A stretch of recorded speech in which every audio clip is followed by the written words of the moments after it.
সাতক্ষীরায় এক গৃহবধূর রহস্যজনক মৃত্যুকে কেন্দ্র করে এলাকায় চাঞ্চল্যের সৃষ্টি হয়েছে। নিহতের পরিবারের অভিযোগ, এটি কোনো স্বাভাবিক মৃত্যু নয়, পরিকল্পিতভাবে হত্যা করা হয়েছে ওই গৃহবধূকে। পরিবারের দাবি, দীর্ঘদিন ধরেই স্বামী ও শাশুড়ির নির্যাতনের শিকার ছিলেন তিনি। ঘটনার দিন হঠাৎ তার মৃত্যুর খবর পেয়ে স্বজনরা ছুটে এসে দেহে একাধিক আঘাতের চিহ্ন দেখতে পান বলে অভিযোগ করেন। এ ঘটনায় নিহতের স্বামী ও শাশুড়ির বিরুদ্ধে হত্যার অভিযোগ উঠেছে। ইতোমধ্যে পুলিশ ঘটনাস্থল পরিদর্শন করেছে এবং মরদেহ ময়নাতদন্তের জন্য পাঠানো হয়েছে। স্থানীয়দের মাঝে এ ঘটনাকে ঘিরে উত্তেজনা বিরাজ করছে।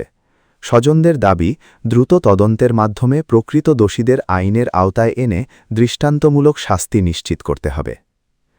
একজন গৃহবধূর মৃত্যু নয়, এটি যেন আরেকটি নীরব আর্তনাদ।